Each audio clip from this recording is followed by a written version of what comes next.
নমস্কার দর্শক বন্ধু, জ্যোতিষ ও টোটকা চ্যানেলে আপনাদের সকলকে আরও একবার স্বাগত জানাই। সকলকে স্বাগত জানিয়ে আজকে আমরা খুব গুরুত্বপূর্ণ বিষয় নিয়ে আলোচনা করব। আপনারা অনেকেই জানেন যে জীবনে একটা ভালো সময় আসার কিছু সংকেত আপনারা অনেকেই জানতে চান। তো তেমনই আজকে আমরা বেশ কিছু গুরুত্বপূর্ণ 5টা সংকেত আপনাদের জানাবো, যেগুলো আপনাদের জীবনে কিছু পরিবর্তন আসার আগে আপনারা দেখতে পাবেন। আপনারা বুঝতে পারবেন যে এই সংকেতগুলো ঘটছে, এই সংকেতগুলো হচ্ছে মানে কিছু বড়সড় পরিবর্তন আসছে। ভিডিওটি প্রথম থেকে শেষ অবধি দেখবেন, কেটে কেটে দেখবেন না, তাহলে আপনারাই কিন্তু মিস করে যাবেন। দেখুন, বাস্তুশাস্ত্র অনুসারে এমন কিছু ঘটনা আমাদের জীবনে ঘটে যেগুলো শুভ শক্তির প্রতীক। আর এই সব কিছু আপনার সাথে যদি ঘটে তাহলে বুঝবেন যে খুব ভালো কিছু আপনার সঙ্গে কিন্তু ঘটতে চলেছে। তেমন আপনি সুখ সৌভাগ্য যদি পান, আপনার জীবনে আসছে এরকম যদি কিছু ঘটনা থাকে, তাহলে 5টা সংকেত কিন্তু আপনি দেখতে পাবেন। আমাদের জীবনে ভালো সময় আসার আগে সেই 5টা সংকেত কিন্তু পাওয়া যায়, কারণ এই সব ঘটনা জীবনে একটা পজিটিভ এনার্জি নিয়ে আসে। এগুলো আপনার সঙ্গে যদি ঘটে তাহলে বুঝবেন যে দারুণ ভালো সময় আপনার জীবনে কিন্তু আসছে। আর এই সব ঘটনা জীবনে সুখ সমৃদ্ধির একটা ইঙ্গিত দেয়। স্বয়ং মা লক্ষ্মী বাড়িতে প্রবেশ করার আগে এইসব ইঙ্গিত কিন্তু পাওয়া যায়। আজকের ভিডিও জানবো জীবনে সুখ সম্পদ বৃদ্ধি করতে গেলে কোন ঘটনা, কোন সংকেত আমরা পেতে পারি। আপনারা অবশ্যই ভিডিওটি পুরো দেখবেন। যদি লাইক না করে থাকেন এখনও, ভিডিওটিতে অবশ্যই লাইক করে দিন। যারা এখনও শেয়ার করেন তারা বেশি বেশি করে শেয়ার করুন, আর অবশ্যই কিছু একটা কমেন্ট করুন। আর আপনারা সাবস্ক্রাইব যদি প্রয়োজন মনে করেন অবশ্যই করে রাখবেন।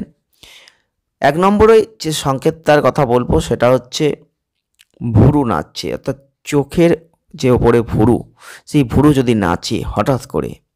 দেখুন, কখনো কখনো আমাদের চোখের ওপরে যে ভুরু, সেই চোখের ভুরু কিন্তু নিজে নিজে কাঁপতে থাকে। বাস্তুশাস্ত্র অনুসারে এটা অত্যন্ত শুভ লক্ষণ।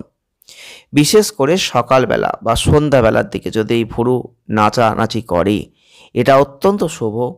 আপনার সঙ্গে এরকম ঘটনা ঘটলে বুঝবেন যে মা লক্ষ্মীর আশীর্বাদ কিন্তু আপনার ওপর পড়তে চলেছে। কিছু শুভ ঘটনা আপনি লক্ষ্য করবেন, অবশ্যই ঘটবে। 2 হচ্ছে পদ্মফুল আপনি স্বপ্নে দেখতে পাচ্ছেন। এই পদ্মফুল হচ্ছে নারায়ণ লক্ষ্মীর হাতে থাকে। স্বপ্নে যদি আপনি তাই পদ্মফুল দেখতে পান, সেটা সৌভাগ্যের ইঙ্গিত। মা লক্ষ্মী স্বয়ং পদ্মের ওপর আসেন। তাই স্বপ্নে যদি কেউ পদ্মফুল দেখেন তাহলে বুঝবেন প্রচুর ধন সম্পদ তিনি কিন্তু লাভ করতে চলেছেন। খুব শীঘ্রই সেটা ঘটতে পারে। আর 3 নম্বর হচ্ছে টিয়া পাখি। টিয়া পাখি হচ্ছে সম্পদের দেবতা। কুবেরের সঙ্গে এর একটা সম্পর্ক আছে। একই সঙ্গে মা লক্ষ্মীরও প্রিয় হচ্ছে এই সবুজ টিয়া পাখি।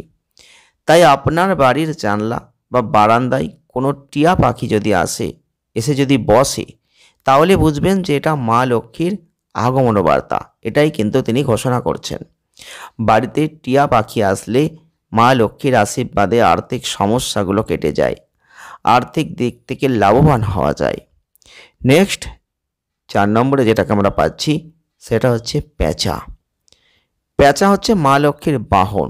তাই বাড়িতে যদি পেঁচা উড়ে এসে বসে, এটা লক্ষ্মী আসাকে বলা হয়, অর্থাৎ লক্ষ্মী আসতে কিন্তু আর দেরি নেই, এটাই ধরে নেওয়া হয়।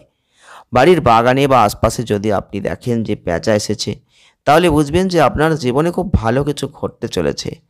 পেঁচা হচ্ছে জীবনে সুখ সমৃদ্ধির ইঙ্গিত বহন করে, তাই এটা অত্যন্ত গুরুত্বপূর্ণ। আর 5 নম্বরে যেটাকে আমরা পাচ্ছি সেটা হচ্ছে শাঁখের আওয়াজ। সকালে ঘুম থেকে উঠেই আপনি শাঁখের আওয়াজ শুনতে পাচ্ছেন, এটা অত্যন্ত শুভ লক্ষণ। শঙ্খধ্বনি আমাদের চারপাশে একটা পজিটিভ এনার্জিতে ভরিয়ে দেয়। তাই সকাল সন্ধ্যে যদি আপনি শাঁখের আওয়াজ পান, এটা আপনার জীবনের সব দুঃখ দুর্দশা এগুলো দূর করতে পারে। এগুলো আপনার জীবনে কিছু পরিবর্তন আনতে পারে। আপনারা অবশ্যই মিলিয়ে নেবেন, কমেন্ট করবেন যে অবশ্যই আপনি কতটা মিল পেয়েছেন।